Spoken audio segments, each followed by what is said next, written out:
Welcome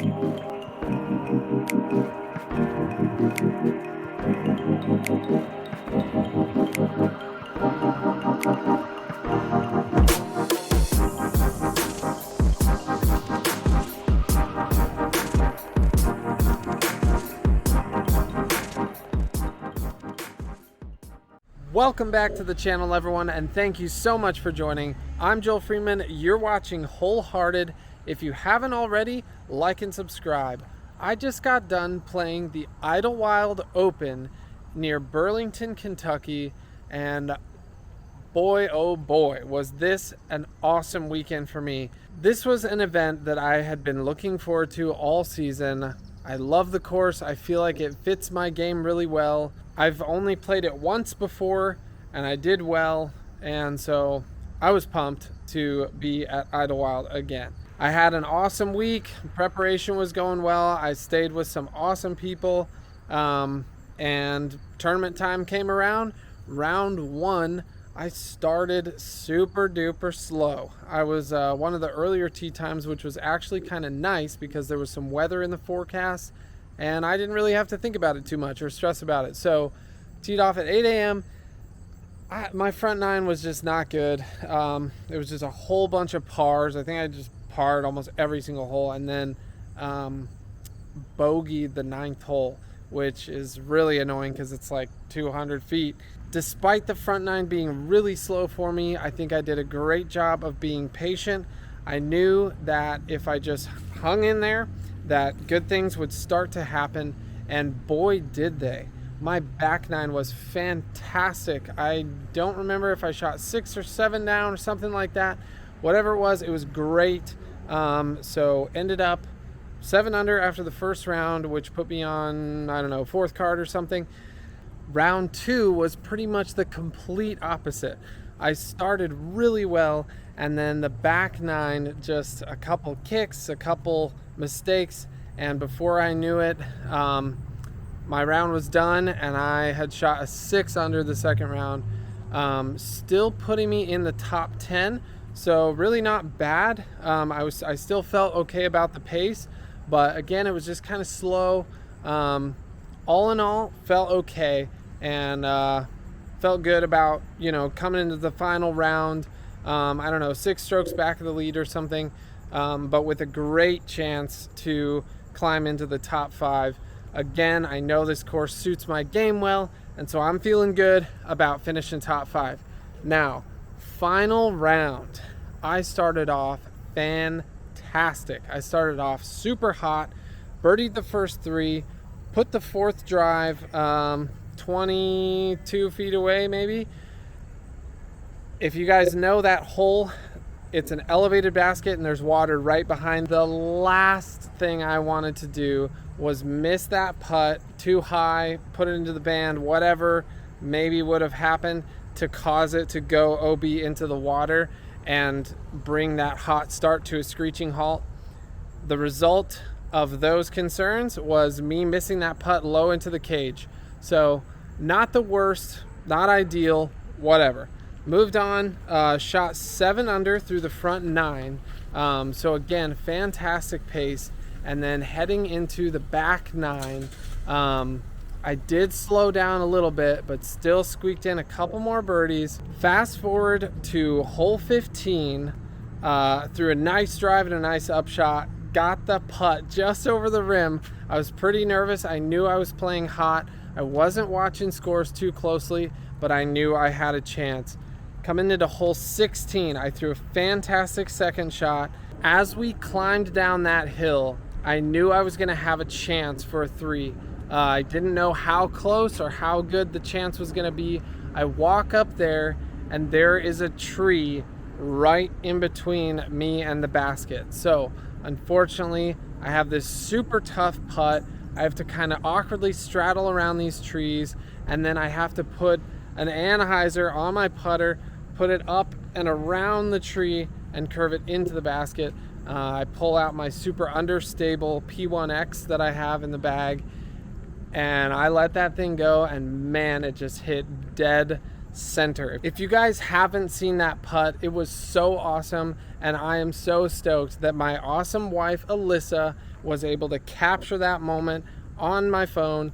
So I posted it on Instagram. If you haven't seen it, go find it on my Instagram. Definitely for me, that was by far my favorite moment of my tournament, and it was a huge moment in the tournament as a whole. I will also mention Drew Gibson was on my card, and he had been pushing me. We were kind of battling the whole round. I think we were probably both kind of waiting for each other to kind of fall off or slow down at some point, and the battle just continued all the way through. I believe Drew also eagled that hole, if I'm not mistaken. Our card actually almost got all eagles, star eagle, which would have been totally crazy. Turns out I step onto hole 17, which I feel like I had a great game plan for. I let my drive go just a little bit low out of the hand, and it left me OB. Fortunately, I just clipped barely in bounds on the island, so I had no pressure on that tap-in par. Drew was left with, I don't know, I think 35 feet, give or take, and he nailed that putt. That was a huge putt for him. That putt meant that Drew and I were tied for the lead going into the last hole. As we stood on the fairway in the middle of hole 17, that was the point that I turned to Alyssa and I asked her, do I have a chance to win? She said, yes. And so I went ahead, looked at scores, saw where everything was at. Coming into hole 18, I wanted to know exactly what I was playing for. We get around to hole 18, and let me tell you guys, I let this thing go so nice and clean. If you guys are watching the live coverage, you know exactly what I'm talking about. I piped my understable Thunderbird. Shout out to Gavin Rathbun, actually. He gave this Thunderbird to me. It flies like a dream. It's awesome. I let that thing go straight down the gap, great angle. If I had a complaint, it would be just that I needed to put about 2% more power on it, and then I think I would have been through the mouth. I would have gotten a little more turn, a little more speed, and would have had a very simple up and down for birdie. Unfortunately, despite that it was my best drive off of that tee of all 3 rounds, it was the worst result. First 2 rounds, I birdied that hole, which is crazy because that hole is fantastic, super tough, super awesome hole. That 3rd round, I threw the best drive out of all 3 rounds and ended up kind of off in the rough, in a little bit of trouble, and did not really have any opportunity to get up and down. If I had been the last card, then I would have known where everyone else's scores were at, and I maybe would have attacked a little bit harder. But at the time, I didn't know how everything was gonna work out in the end, and so I just had to lay up into the fairway and guarantee my par. That way, that put me into a 4-way tie for the lead. Coming into that last hole, Kyle Klein and Andrew Marweed were part of a 6-way tie for the lead, if I'm not mistaken. If Kyle and or Andrew birdied that hole, they would either win, or if they both birdied it, they'd play off. If they both par, it would have been, I think, a 6-way playoff. So crazy, so exciting for the fans. And I was super happy to be sitting there knowing that I had a chance to win my first Pro Tour event. Super cool. As you probably already all know, Kyle and Andrew both ended up birdieing that last hole. They went into a playoff. It ended on hole 2 thanks to a tree that stopped Marweed's disc from getting inside the circle. I would have loved to see that playoff keep going, but I am very happy for Kyle Klein. Huge congrats to him. I feel like Kyle and I have been playing on a lot of the same cards this year, and I've just been one little step behind him the whole way. So it was really cool to see him pull off the big win. Huge deal for him, and I know it means a ton to him. So congratulations, Kyle Klein. Way to go, man. Even though I feel like the ratings were a little bit weak for some reason at Idlewild this past weekend, that final round was one of the best rounds I've ever played. It was so awesome, and it felt fantastic. Felt like a long time coming, just for me to at least come close. It's one thing to have an opportunity and to have an open door in front of you. The big challenge is to go ahead and walk through that door when the opportunity is presented. I want to be capitalizing on those moments, and it felt really good just to be there, ready when things didn't go great for Paul. Obviously, I wouldn't wish that on him, but I was happy with the way that I was right there waiting when the opportunity presented itself. So I'm thrilled with my performance from this past weekend. The thing I'm most proud of is when things started to slip or when things were just not going well. I feel like I reacted really well. I kept a smile on my face. I kept rooting for other people. I stayed patient and confident. And of course, getting my first podium at a pro tour of this year is a huge step in the right direction. Feels really good. It was also fantastic to see myself pulling off some really clutch shots coming down the stretch. A lot of really wonderful things to take away from this past weekend. That brings me to this upcoming weekend. I am in Columbus, Ohio for the Brent Hambrick Memorial. I've played this event one other time. I loved it. The course fits my game for sure. So I'm really excited to be out here. I'm going to get to throw a lot of big forehands. Another quick thing that I'm really excited about is my name was just added today to Team Backstage Organics. I am super thrilled to be partnering with Backstage Organics, and I am really excited to get into plenty more of that in the future. I'll be sharing with you guys what all that means and what that is all about. So be looking forward to that. In the second half of today's video, I'm going to be sharing with you guys an experience that is very unique to the Burlington, Kentucky area in honor of the What Do I Do in My Free Time non-disc golf content series that I'm in the middle of right now. My wife and I spent yesterday at the Ark Encounter. If you guys aren't familiar with it, it's this massive exhibit that is all about Noah's Ark, story from the Bible. It's a life-size replica of the Ark.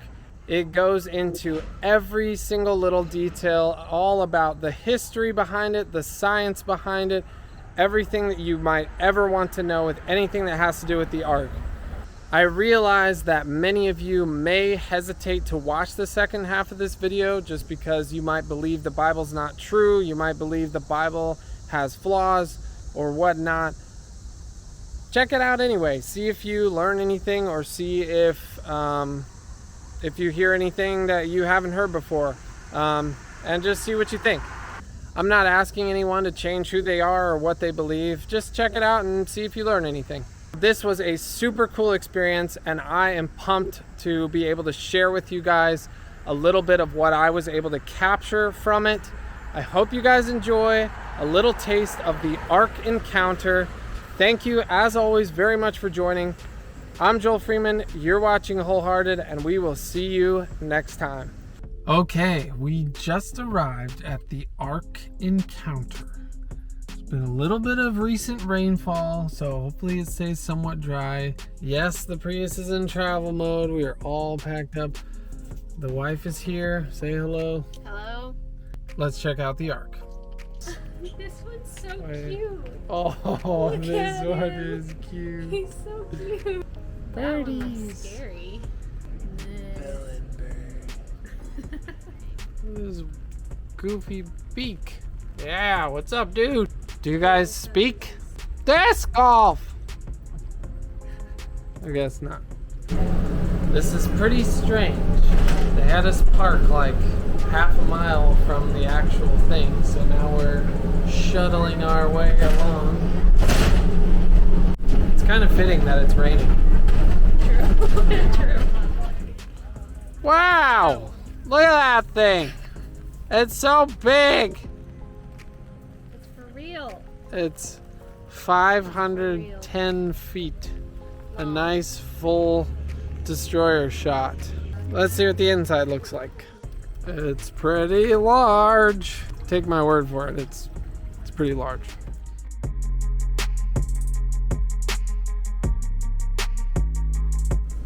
All the different animals.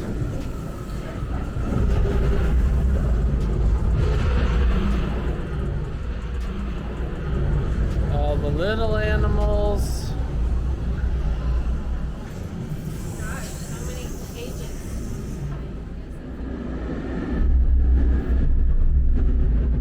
These crazy Komodo dragon looking things. How about these guys? Yeah. Wow. These are crazy looking. Look like pteranodons. Wow.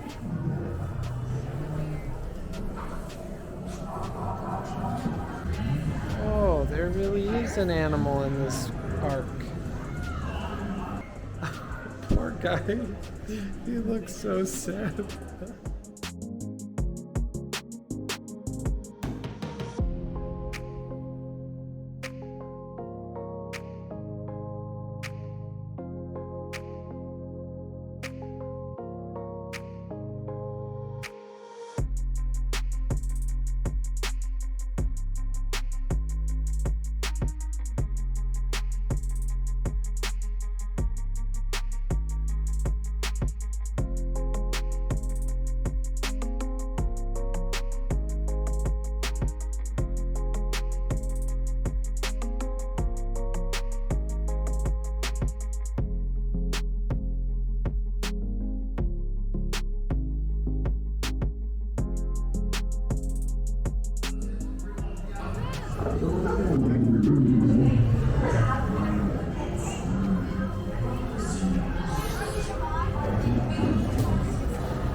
Oh yeah, these guys are some of my favorites.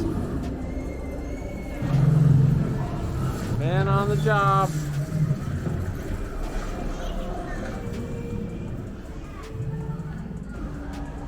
He's making another appearance. It's a lady.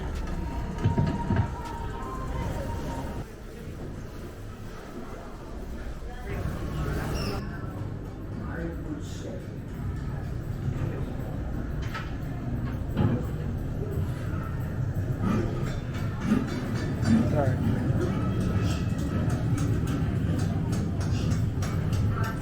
Ezra, a man without a home. The two Ezras I know, one of them lives in a van, one in an RV, so makes sense.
During World War II, 8 planes, 2 B-17s and 6 B-38s, were on their way to Scotland via Iceland, but they had to turn back because of a storm.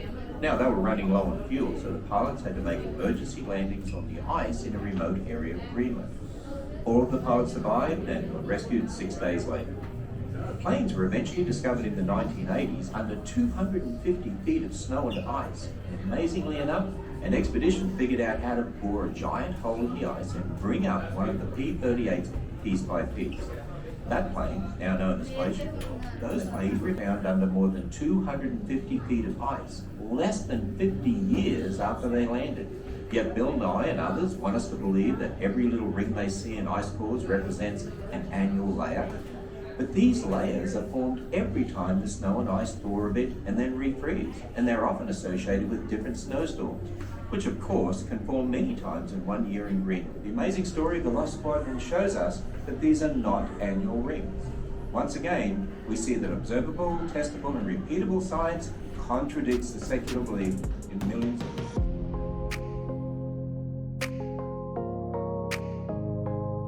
Alright, now we're talking real animals that move. Look at him.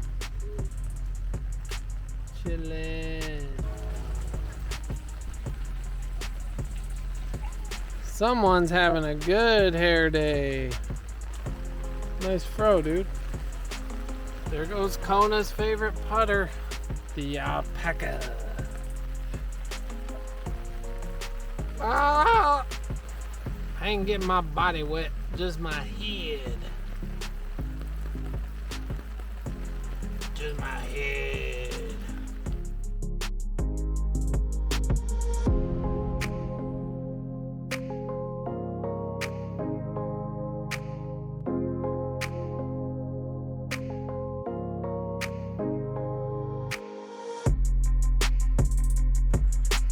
Ostrich. Huh? He's like, what is... Yeah. His eyes Look at this crazy looking thing. are crazy. You a crazy looking thing.